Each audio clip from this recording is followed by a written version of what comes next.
Morning students, શરૂઆત કરીએ આજના નવા લેક્ચરની. પહેલા કયો સવાલ ચાલે છે, કયા ટોપિક ચાલે છે, પહેલા થોડી ઘણી ચર્ચા આપણે એની કરીએ. તો આપણે અત્યારે ચેપ્ટર નંબર 2 ની શરૂઆત કરી છે. ચેપ્ટર નંબર 2 માં ગયા લેક્ચરમાં આપણે એક જ સવાલ જાણ્યો હતો, આર્થિક વિકાસના નિર્દેશક. તો આર્થિક વિકાસના નિર્દેશકમાં તમને મેં અત્યાર સુધી 2 ટોપિક ચલાવ્યા છે. એક રાષ્ટ્રીય આવક અને બીજું માથાની આવક. શરૂઆતમાં પણ તમને આપણે કીધેલું હતું કે આ સવાલ 5 માર્કમાં પૂછાઈ શકે. આખો સવાલ નહીં પૂછાશે, એમાંથી પેટા મુદ્દા પૂછાશે. ઉદાહરણ તરીકે રાષ્ટ્રીય આવક તો તે 3 માર્કમાં પૂછાઈ શકે, માથાની આવક તો તે 3 માર્કમાં પૂછાઈ શકે. પણ આજનો સવાલ છે એ 5 માર્કમાં પૂછાઈ શકે, 3 માર્કમાં પણ આવી શકે કે 2 માર્કમાં પણ આવી શકે. પણ આ સવાલ, આજનો સવાલ તમારી બોર્ડની પરીક્ષામાં એનો એક સવાલ ગમે તે જગ્યાએ હશે ને હશે. એમાંથી 100% કોઈ એક સવાલ પૂછાશે. સવાલ થોડો લેન્ધી છે, લાંબો છે, તમારે એને સ્ટેપ બાય સ્ટેપ યાદ રાખવાનો છે. જો આખો સવાલ પૂછાય તો કોઈ પ્રશ્ન નથી, પણ એમાંથી કોઈ પેટા પોઈન્ટ પૂછાઈ જાય તો આપણે લખવાની તૈયારી રાખવી. તો આર્થિક વિકાસના નિર્દેશકો 4 પૈકી શરૂઆત કરીએ છીએ. ત્રીજો મુદ્દો, પહેલો મુદ્દો હતો રાષ્ટ્રીય આવક, બીજો મુદ્દો હતો માથાની આવક. શરૂઆત કરીએ ત્રીજો મુદ્દો. જરા થોડી વાર માટે ધ્યાન દરેક અહીં આવે છે. આર્થિક વિકાસના નિર્દેશકો. ત્રીજો મુદ્દો છે જીવનની ભૌતિક ગુણવત્તામાં સુધારણા, અથવા તો જીવનની ભૌતિક ગુણવત્તાનો આંક પૂછાય તો સવાલ બદલાઈ જશે. કાળજી રાખજો, સવાલ તમને ટ્વિસ્ટ કરીને પૂછી શકે.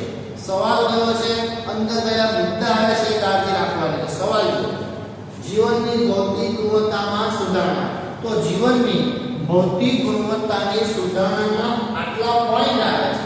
આપણે આટલા પોઈન્ટને સમજવાના છે. આજે આપણે વધુ વધીને કદાચ 3 પોઈન્ટ સુધી સમજી શકીએ છીએ. એટલે કે આ એક જ સવાલ તમારે 2 લેક્ચરનું કામ છે. ક્લિયર? અહીંયા સુધી આખો સવાલ નહીં પૂછાય. જો પૂછાય તો બધા મુદ્દા તમારે કટ કરીને લખવા પડશે. એટલે જેવો મુદ્દો પૂછાય એના અનુસંધાનમાં તમારે લખવાનું રહેશે. તો જીવનની ભૌતિક ગુણવત્તાના સુધારણામાં કુલ કેટલા મુદ્દા આવશે એટલે આપણે ચર્ચા જરા એની કરીએ. જીવનની ભૌતિક ગુણવત્તા. પહેલો, જીવનની ભૌતિક ગુણવત્તા એટલે શું, એનો અર્થ સમજાવવાનો, એની વ્યાખ્યા આપવાની. બીજો મુદ્દો, જીવનની ભૌતિક ગુણવત્તામાં સમાવેશ થતી બાબતો ટોટલ 10 બાબત સમાય. 10 બાબત આપણે ક્રમમાં યાદ રાખવી પડશે. જો 2 માર્કમાં પૂછાય તો બધી વિગત દર્શાવવી પડશે. બરાબર? જો પહેલો મુદ્દો આવશે તેનો અર્થ, ત્યાર પછી આવશે સમાવેશ થતી બાબતો, ટોટલ 10 બાબતો છે. જીવનની ભૌતિક ગુણવત્તાનો આંક એને કહેવાય PQNI. એ સવાલ પૂછી શકાય. જો 3 માર્કમાં પૂછાય તો અહીંયા પ્રશ્ન તમારે બધી વિગત દર્શાવવાની. જો જીવનની ભૌતિક ગુણવત્તા પૂછાય તો આખો સવાલ, જીવનની ભૌતિક ગુણવત્તાનો આંક પૂછાય તો કેવી વિગત પૂછે એની પર આધાર. પણ સવાલ લખવાની શરૂઆત અહીંયાથી કરવી. બંને વિગતો અલગ અલગ છે, આની અંદર આનો સમાવેશ થઈ જાય છે. આગળ હવે જીવન ભૌતિક ગુણવત્તાનો આંક, પછી એમાં સમાવેશ થતી બાબતોને થાય 3.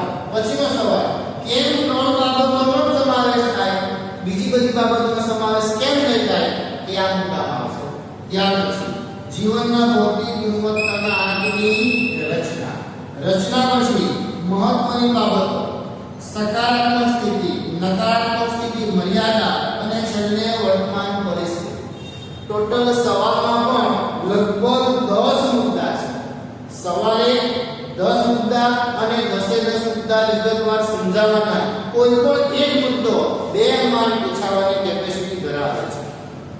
આખો સવાલ અત્યાર સુધી બોર્ડમાં પૂછાયો નથી. તેમાંથી ગમે તે પોઈન્ટ પાડીને 2 માર્ક, 3 માર્ક કે 5 માર્કમાં પૂછી શકાય. જો ફરી એકવાર તમારે બધા ટોપિક એક પછી એક સ્ટેપ બાય સ્ટેપ યાદ રાખવાના રહેશે કે કોના પછી કયો ટોપિક આવે. જો પહેલા આવે તેનો અર્થ, પછી આવે સમાવેશ થતી બાબતો, સમાવેશ થતી બાબતો પછી આવે જીવનની ભૌતિક ગુણવત્તાનો આંક, આંકની બાબત આવે 3 બાબત. 3 બાબતો પછી એ 3 બાબતો જ કેમ. ત્યાર પછી જીવનના ભૌતિક ગુણવત્તાના આંકની રચના, મહત્વની બાબતો હકારાત્મક સ્થિતિ, નકારાત્મક સ્થિતિ અને વર્તમાન પરિસ્થિતિ. આ 10 મુદ્દા આ સવાલના છે. હવે જે મુદ્દો પૂછાય છે આપણે લખવાનો. તો શરૂઆત કરીએ પહેલો મુદ્દો કે જીવનની ભૌતિક ગુણવત્તા એટલે શું? તો જીવનની ભૌતિક ગુણવત્તાના આખી સીધી વ્યાખ્યા નહીં આવે. જીવનની ભૌતિક ગુણવત્તા માપવી હોય એટલે પહેલા માપવું પડે કે લોકો વસ્તુનો વપરાશ કેમ કરે છે, કયા કયા પ્રકારની વસ્તુઓ વાપરે છે, તેના આધારે પહેલા વપરાશના ધોરણ નક્કી કરવા પડે. એટલે પહેલી વ્યાખ્યા વપરાશના ધોરણની આવે. એ પૂરું થાય પછી આપણે ટોપિક પર જઈ શકીએ. તો શરૂઆત કરીએ. પહેલો મુદ્દો એટલે કે જીવનની ભૌતિક ગુણવત્તા એટલે શું? તો પહેલું આવશે વસ્તુઓ અને સેવાઓના વપરાશના ધોરણો. લોકો વસ્તુઓ અને સેવાઓનો કેટલા પ્રમાણમાં વપરાશ કરે છે એટલે ધોરણ જાણવા પડે. પછી એ વસ્તુ અને સેવા ટકાઉ હોઈ શકે, અર્ધ ટકાઉ હોઈ શકે કે બિન ટકાઉ પણ હોઈ શકે, પણ જેનો સમાવેશ વસ્તુ કે સેવામાં થતો હોય તે બધી વસ્તુ કે જેનો ઉપયોગ પ્રજા કરતી હોય તેની બધી વસ્તુનો સમાવેશ આપણે કરવાનો. ફરી એકવાર વસ્તુઓ અને સેવાઓના વપરાશના ધોરણ. હજુ વ્યાખ્યા ઉપર નથી પહોંચ્યા. હવે વ્યાખ્યા આવશે. વપરાશના ધોરણ કોને કહેવાય? તો વ્યાખ્યા સાથે સાથે મોડી કરતા જો સમયના કોઈ એક ગાળા દરમિયાન વ્યક્તિ કે વ્યક્તિના સમૂહ દ્વારા. ફરી એકવાર સમયના કોઈ એક ગાળા દરમિયાન વ્યક્તિ કે વ્યક્તિના સમૂહ દ્વારા. એક વાર એ કરો છો વસ્તુઓ અને સેવાઓના વપરાશના ધોરણનો સમાવેશ કોનામાં થાય? તો કે જીવનની ભૌતિક ગુણવત્તા જાણવા માટે. વપરાશના ધોરણ કોને કહેવાય? સમયના કોઈ એક ગાળા દરમિયાન વ્યક્તિ કે વ્યક્તિના સમૂહ દ્વારા. ત્રણ પ્રકારની વસ્તુ કે સેવાનો ઉપયોગ વ્યક્તિ એક કરી શકે કે વ્યક્તિનો સમૂહ કરી શકે. કઈ ત્રણ વસ્તુ? પહેલું વપરાશમાં લેવાય ખોરાક, બળતણ અને બિન ટકાઉ વસ્તુ. બિન ટકાઉ વસ્તુ એને કહેવાય કે જેનો એક વખત ઉપયોગ થઈ જાય ફરી એનો બીજી વખત ઉપયોગ ન થઈ શકે તેને કહેવાય બિન ટકાઉ વસ્તુ. પહેલા મુદ્દા વપરાશમાં લેવાય ખોરાક, બળતણ કે બે વસ્તુઓ બિન ટકાઉ વસ્તુઓ. બીજો મુદ્દો વપરાશમાં લેવાય ટકાઉ વસ્તુઓ અને અર્ધ ટકાઉ વસ્તુઓ. અને ત્રીજામાં વપરાશમાં લેવાય સેવાઓનો સમૂહ. ફરી એકવાર પહેલા મુદ્દાની શરૂઆત કરી. પહેલો મુદ્દો છે જીવનની ભૌતિક ગુણવત્તા એટલે શું? તો જીવનની ભૌતિક ગુણવત્તા માટે પહેલા જરૂર પડે તો કે વપરાશના ધોરણ. કોનો વપરાશ કરવાનો? વસ્તુ અને સેવાના વપરાશના ધોરણ. વપરાશના ધોરણ કોને કહેવાય? તો કે સમયના કોઈ ગાળા દરમિયાન વ્યક્તિ કે વ્યક્તિના સમૂહ દ્વારા. વ્યાખ્યા કન્ટિન્યુ. એક નંબર વપરાશમાં લેવાય ખોરાક, બળતણ અને બિન ટકાઉ વસ્તુઓ. બીજું વપરાશમાં લેવાય ટકાઉ, અર્ધ ટકાઉ અને અર્ધ ટકાઉ વસ્તુઓ. અને ત્રીજામાં વપરાશમાં લેવાય સેવાઓનો સમૂહ. બરાબર? વ્યાખ્યા હજુ આગળ વધારીએ. હવે આપણે આપણી મૂળ વ્યાખ્યા ઉપર આવીએ છીએ કે જીવનની ભૌતિક ગુણવત્તા કોને કહેવાય? તો જીવનની ભૌતિક ગુણવત્તા કોણ નક્કી કરે? તો કે વપરાશના ધોરણો જીવનની ભૌતિક ગુણવત્તા નક્કી કરે. હવે વ્યાખ્યા. તેથી વપરાશના ધોરણને કે જીવન ધોરણને જીવનની ભૌતિક ગુણવત્તા કહે છે. એટલે કે જે વપરાશના ધોરણો છે એનું જ બીજું નામ શું છે? તો કે જીવનની ભૌતિક ગુણવત્તા. જો પહેલો મુદ્દો ક્લિયર કરીએ છીએ. હજી એકવાર રિપીટ કરું છું. દરેકને મોડે થઈ જવું જોઈએ. સાથે સાથે મનમાં મોડે બોલવાની પણ તૈયારી રાખવાની કે જે પ્રમાણે આપણે ક્લાસમાં લેક્ચર ભરીને બધું મોડે કરી લેતા હતા તો ઘરે કરતા કરતા પણ મોડે થઈ જ શકે. પહેલો મુદ્દો સવાલ ચાલે છે જીવનની ભૌતિક ગુણવત્તામાં સુધારણા. એમાંથી પહેલો મુદ્દો ચાલે છે જીવનની ભૌતિક ગુણવત્તા. તો જીવનની ભૌતિક ગુણવત્તાની સીધી શરૂઆત નહીં થાય. પહેલા શું જોઈએ? તો કે વસ્તુઓ અને સેવાઓના વપરાશના ધોરણો. વપરાશના ધોરણો કોને કહેવાય? સમયના કોઈ ગાળા દરમિયાન વ્યક્તિઓ કે વ્યક્તિઓના સમૂહ દ્વારા. પછી ત્રણ મુદ્દા વપરાશમાં લેવાય ખોરાક, બળતણ અને બિન ટકાઉ વસ્તુઓ. વપરાશમાં લેવાય ટકાઉ અને અર્ધ ટકાઉ વસ્તુઓ. અને વપરાશમાં લેવાય સેવાઓનો સમૂહ. આ વ્યાખ્યા દ્વારા શું નક્કી થાય? તો કે જીવનની ભૌતિક ગુણવત્તા. તેથી વપરાશના ધોરણને કે જીવન ધોરણને જીવનની ભૌતિક ગુણવત્તા કહે છે. અહીંયા સુધી આપણે કયો મુદ્દો પૂરો કર્યો? પહેલો મુદ્દો પૂરો. શરૂઆત કરીએ છીએ હવેથી બીજા મુદ્દાની. પહેલો મુદ્દોનો બીજો મુદ્દો. બીજો મુદ્દો શું છે? જીવનની ભૌતિક ગુણવત્તામાં સમાવેશ થતી બાબતો. તો જીવનની ભૌતિક ગુણવત્તામાં ટોટલ કેટલી બાબત આવે? 10. આપણે 10 બાબત એક પછી એક મોડે કરતા જવાની છે. શરૂઆત કરીએ તો કે જીવનની ભૌતિક ગુણવત્તામાં સમાવેશ થતી બાબતો. પહેલું, ખોરાક. ખોરાકનો કોનો સમાવેશ થાય? કેલરી, પ્રોટીન અને ચરબી. યાદ રાખતા જો પહેલું આવ્યું ખોરાક. એક મુદ્દે આપણે સાથે મોડે કરતા જઈશું અને જેવા કોઈ વિગતવાર ચર્ચા આવશે તેની ચર્ચા કરતા જઈશું. જો પહેલું આવ્યું ખોરાક. ખોરાકમાં કોણ આવે? કેલરી, પ્રોટીન, ચરબી. બીજું, આરોગ્ય અને તબીબી સેવાઓ એટલે કે ડોક્ટરની સેવાની વાત કરે છે. મુદ્દો થોડો ડીપમાં છે. પહેલો મુદ્દો કયો રહેશે? ખોરાક. આરોગ્ય અને તબીબી સેવા. આરોગ્ય તબીબી સેવામાં ત્રણ વ્યક્તિ આવે છે: ડોક્ટર, નર્સ અને કમ્પાઉન્ડર, જેની ભારત દેશમાં ઘણી અછત જોવા મળે છે. વિકસિત દેશોમાં મોટે ભાગે 350 વ્યક્તિએ એક ડોક્ટર ઉપલબ્ધ છે. ફરી એકવાર, વિકસિત દેશોમાં 350 વ્યક્તિએ એક ડોક્ટરની સુવિધા ઉપલબ્ધ છે. ભારતમાં પ્રમાણ 6000 ની વસ્તીએ ભારતમાં એક ડોક્ટર ઉપલબ્ધ છે. ક્લિયર? એનો મતલબ કે ભારતે આરોગ્ય અને તબીબી સેવામાં ઘણો બધો સુધારો કરવાની જરૂર છે, તો જ એમાં આપણે આગળ વધી શકીએ એમ છે. એટલે પહેલો મુદ્દો કયો આવશે? ખોરાક. એમાં કોણ આવશે? તો કે કેલરી, પ્રોટીન અને ચરબી. બીજો મુદ્દો આરોગ્ય અને તબીબી સેવાઓ. આરોગ્ય તબીબી સેવામાં કોનો સમાવેશ થાય? તો કે ડોક્ટર આવી શકે, નર્સ આવી શકે અને કમ્પાઉન્ડર. આ ત્રણ વ્યક્તિઓનો સમાવેશ થઈ શકે.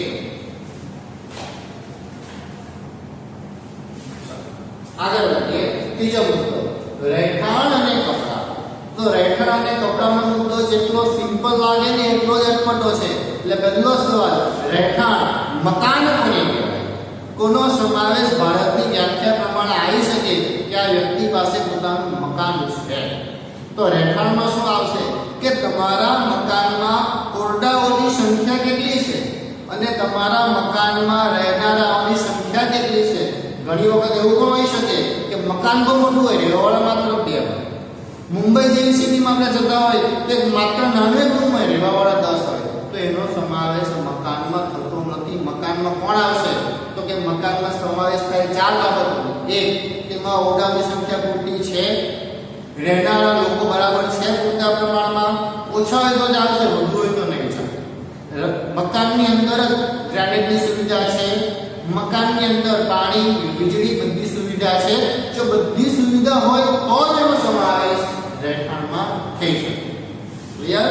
પહેલો મુદ્દો ખોરાક, આરોગ્ય તબીબી સેવાઓ. બીજો મુદ્દો રહેઠાણ અને કપડાં. શિક્ષણ અને મનોરંજન. તો શિક્ષણ અને મનોરંજનમાં ભારતમાં કેટલા ટકા બાળકો અથવા તો કેટલા ટકા વ્યક્તિઓને શિક્ષણ અને મનોરંજનની સુવિધા મળે છે? શિક્ષણનો મતલબ કે જ્યાં સુધી પૂરેપૂરો અભ્યાસ કરવો હોય ત્યાં સુધીની પૂરતી શાળાઓ, કોલેજ એની જે વિસ્તારમાં રહે છે તે વિસ્તારમાં છે. મનોરંજનમાં કોણ આવી શકે? તો મનોરંજનમાં આવી શકે બાગ બગીચા, થિયેટર્સ, મોલ. આ બધી સુવિધા શું ત્યાં છે? એટલે ઘણા બધા વ્યક્તિઓ આ બંને વસ્તુ પ્રાપ્ત કરવા માટે ગ્રામ્ય વિસ્તાર છોડીને શહેરી વિસ્તારમાં સ્થળાંતર કરતા જોવા મળે છે.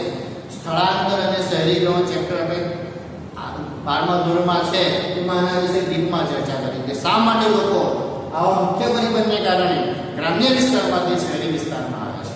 4 મુદ્દા રહ્યા. પહેલો મુદ્દો ખોરાક, આરોગ્ય તબીબી સેવાઓ, રહેઠાણ અને કપડાં, શિક્ષણ અને મનોરંજન. 5મો મુદ્દો પરિવહન અને માહિતી પ્રસારણની સેવા. પરિવહનમાં કોણ આવી શકે? તો કે રેલવે આવી શકે, જેના દ્વારા એક સ્થળેથી બીજા સ્થળે મુસાફરી કરી શકાય. વિમાની સેવા આવી શકે, બસ સેવા આવી શકે, રસ્તા આવી શકે, વાહન વ્યવહાર આવી શકે. એ બધી પરિવહન.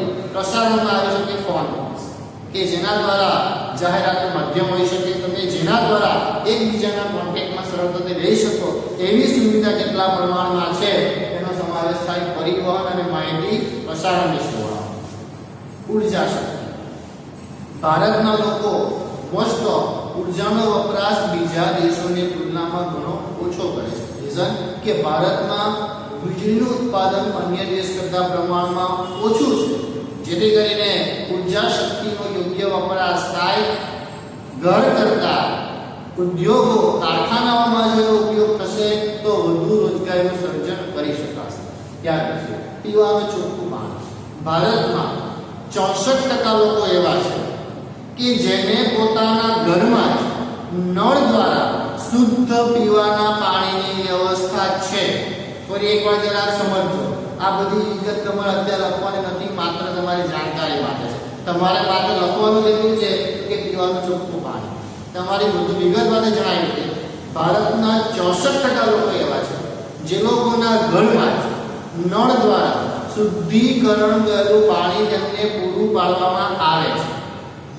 8.67% લોકો એવા છે જેના ઘરમાં નળ તો છે, પાણી પણ આવે છે, પણ તે કોઈ પ્રકારનું શુદ્ધિકરણ કરેલું હોતું નથી. હવે જે બાકીના લોકો વૈધા તે લોકો કુવા, તળાવ, નદી, જળાશય કે અન્ય પાણીના માધ્યમનો ઉપયોગ કરે છે. તેમના ઘરમાં પાણીની કોઈ સીધી સુવિધા નથી. ક્લિયર અહીંયા સુધી? આ પદ્ધતિઓ પીવાનું ચોખ્ખું પાણી. સરેરાશ આયુષ્ય, એક વ્યક્તિ કેટલા વર્ષનું આયુષ્ય ભોગવી શકે, સરેરાશ એની ધારણાને શું કહેવાય? તો કે સરેરાશ આયુષ્ય કહેવાય. એ મિત્રો આ ત્રણ બાબતો છે ને એમાં આવશે. જીવનની ભૌતિક ગુણવત્તામાં કેટલી બાબત આવે? ત્રણ આવે. એમાં આવે શિક્ષણ, અપેક્ષિત આયુષ્ય અને બાળ મૃત્યુ દર. આ ત્રણ વિગત આવે, એની આપણે ડીપમાં ચર્ચા કરીશું. અત્યારે સરેરાશ આયુષ્ય. બાળક જન્મતાની સાથે કેટલા વર્ષનું આયુષ્ય ભોગવશે તેવી અપેક્ષાને સરેરાશ આયુષ્ય કહેવાય. દરેક દેશનું આયુષ્ય અલગ અલગ. વિશ્વમાં પ્રથમ ક્રમે આવતો દેશ નોર્વે છે. નોર્વેના લોકો સરેરાશ 82 યર્સ જેટલું આયુષ્ય ભોગવે છે. ભારતમાં પહેલાનું પ્રમાણ 63 વર્ષ હતું. વર્તમાન સમયમાં ભારતના લોકો 72.2 એટલે કે 73 વર્ષ કે 72 વર્ષ જેટલું આયુષ્ય ભોગવે છે. જો દેશમાં આરોગ્ય અને તબીબી સેવાઓ સારી હોય તો સરેરાશ આયુષ્યમાં વધારો થાય. જો આરોગ્ય અને તબીબી સેવાઓ બરાબર ન હોય તો સરેરાશ આયુષ્યમાં શું થાય? ઘટાડો. ભારતમાં 63 ઉપરથી 72 ઉપર જાય એનો મતલબ કે ભારતમાં આરોગ્ય અને તબીબી સેવાઓ ઉત્તરોત્તર શું થાય છે? સુધારો થાય છે.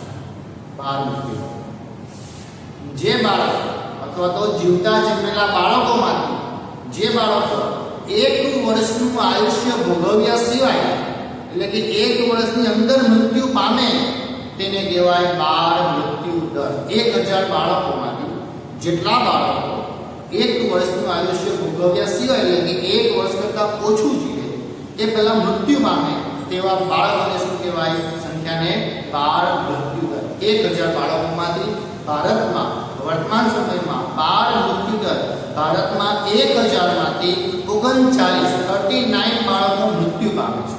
નોર્વેમાં 2, અમેરિકામાં 6, ચીનમાં 9 એનું પ્રમાણ છે. એટલે કે ભારતમાં વર્તમાન સ્થિતિમાં પણ બાળ મૃત્યુનું પ્રમાણ કેવું જોવા મળે છે? એકંદરે વધુ જોવા મળે છે. એમાં મોટો ભાગ આવે છે સ્ત્રીઓમાં કુપોષણ, એનિમિયા રોગના લોહીની ઉણપનો ભોગ બને છે, જેને કારણે બાળકને પણ એ ભોગવવું પડે છે. આગળ ડ્રેનેજની સુવિધા, ગટરની સુવિધા. ભારતમાં ડ્રેનેજ મતલબ કેટલા વિસ્તારમાં ડ્રેનેજ ગટરની સુવિધા છે? 76%. 76% મકાન ભારતમાં એવા છે કે જ્યાં મકાનની અંદર જ ડ્રેનેજની સુવિધા છે. બાકીના બધા કોઈ બીજી વ્યવસ્થા કરતા હશે જે પ્રદૂષણના ભોગમાં ભાગી પ્રદૂષણ ફેલાવતા હશે. પણ ભારતમાં 76% લોકો એવા છે, મકાન એવા છે કે જેની અંદર જ ડ્રેનેજની સુવિધા ઉપલબ્ધ છે. ક્લિયર? અહીંયા સુધી ત્રીજો એક મુદ્દો રહી જાય છે. સૌથી ઊંચું મૂલ્ય ધરાવતા નિવેશકને કેટલો અંક અપાય? 100 અંક આપવામાં આવે છે. એટલે કે જે દેશમાં બધી સુવિધા અથવા તો બહુ સારી હોય તેને પ્રમાણ આપવામાં આવે. ભારતમાં વિશ્વમાં કુલ 189 દેશોમાંથી ભારતનો ક્રમ 127મો છે. બરાબર? આ બધી સુવિધાઓને ધ્યાનમાં રાખીને ટોપિક ધીમે ધીમે આગળ વધશે, બધા આંકડાઓ આવશે. 10 મિનિટ એકવાર રિપીટ કરી લે. ખોરાક, આરોગ્ય અને તબીબી સેવાઓ, રહેઠાણ અને કપડા, શિક્ષણ અને મનોરંજન, પરિવહન અને માહિતી પ્રસારણની સેવા, ઉર્જા શક્તિ, પીવાનું ચોખ્ખું પાણી, સરેરાશ આયુષ્ય, બાળ મૃત્યુનું પ્રમાણ, ડ્રેનેજની સુવિધા. સૌથી ઊંચું મૂલ્ય ધરાવતા નિવેશકને કેટલો અંક અપાય? તો કે 100 જેટલો અંક આપવામાં આવે છે. આગળનો મુદ્દો ત્રીજો મુદ્દો દીપમાં ચર્ચા કરવાની છે પણ આ લેક્ચરમાં અહીંયા સુધી પહોંચશે માત્ર 3 વિગત છે જીવનની ભૌતિક ગુણવત્તાનો આંક એને કહેવાય છે PQLI ચાલો જીવનની ભૌતિક ગુણવત્તાના આંકને જો આગળ જવું હોય આપણે તો આગળના જે બે મુદ્દા ચાલી ગયા કે રાષ્ટ્રીય આવક અને માથાદીઠ આવક આ બંને દ્વારા કોઈ ચોક્કસ પ્રમાણે સ્પષ્ટ માપ આપવામાં અથવા તો રાષ્ટ્રીય આવક અને માથાદીઠ આવક દ્વારા દેશનો ચોક્કસપણે આર્થિક વિકાસ થાય એમ જાણી શકાતું નથી પણ જીવનની ભૌતિક ગુણવત્તા દ્વારા લોકોના જીવન ધોરણમાં સુધારો થતો હોવાથી એનું સ્થાન ઉપરના બે કરતાં વધુ મહત્વનું છે આગળનો સવાલ કે જીવનની ભૌતિક ગુણવત્તાનો આંક કોણ આગળ તે પ્રોફેસર ડેવિસ મોરિસ આપે આ મુદ્દામાંથી યાદ રાખવાનો વિગત એક જ છે કે જીવનની ભૌતિક ગુણવત્તાના આંકની રચના કોણે કરેલી તો કે પ્રોફેસર ડેવિસ મોરિસે કરેલી એમાં તેણે 3 બાબતો સમજાવી એમાંથી પહેલું આવશે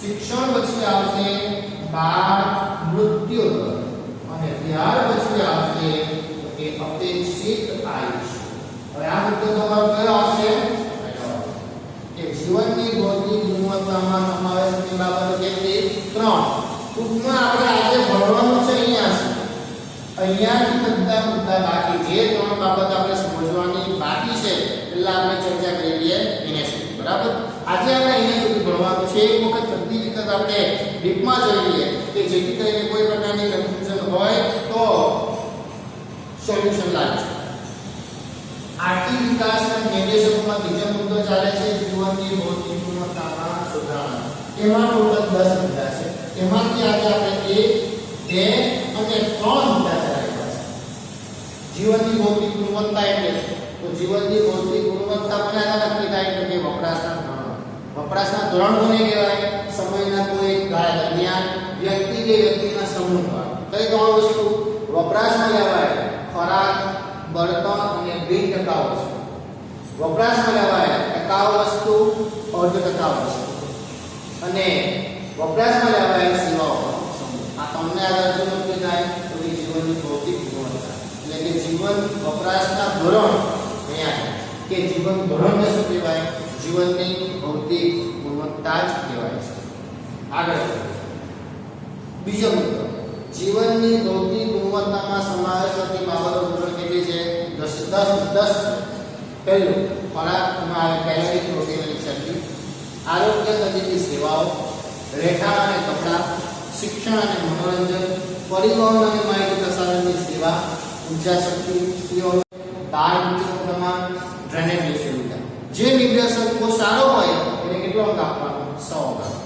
ત્રીજો મુદ્દો જીવનની ભૌતિક ગુણવત્તાનો આંક તો આગળ જે બે આંક ભણી ગયા તો કે રાષ્ટ્રીય આવક અને માથાદીઠ આવક આપણું મેન ઉદ્દેશ કયો છે તો કે આર્થિક વિકાસ આ બે દ્વારા એટલે કે રાષ્ટ્રીય આવક અને માથાદીઠ આવક દ્વારા આર્થિક વિકાસ જાણી શકાય છે બંને માપ સારા જ છે પણ એના કરતાં કોઈ ચડિયાતું માપ હોય તો તે શું છે જીવનની ભૌતિક ગુણવત્તાનો આંક કારણ કે એના દ્વારા પ્રજાના જીવન ધોરણમાં કેટલો સુધારો થાય છે એની ચર્ચા કરી શકાય એટલા જીવનની ભૌતિક ગુણવત્તાના આંકનું મહત્તમ મૂલ્ય 0 હોય ન્યૂનતમ મૂલ્ય 0 હોય અને મહત્તમ મૂલ્ય કેટલું હોય 100 હોય એનો આંક કોણ આપેલો તો કે પ્રોફેસર ડેવિસ મોરિસ કોના આધારે તો કે શિક્ષણ બાળ મૃત્યુ દર અને અપેક્ષિત આયુષ્યને કારણે આપી શકાય એને ટૂંકમાં શું કહેવાય PQLI physical quality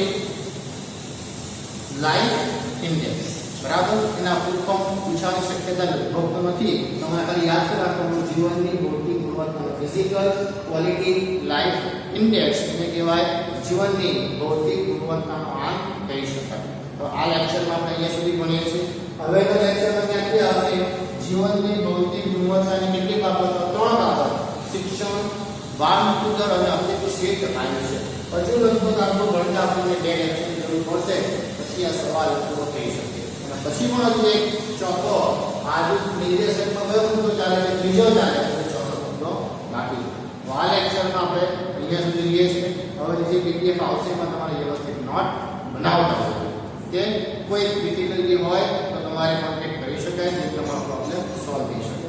thank you.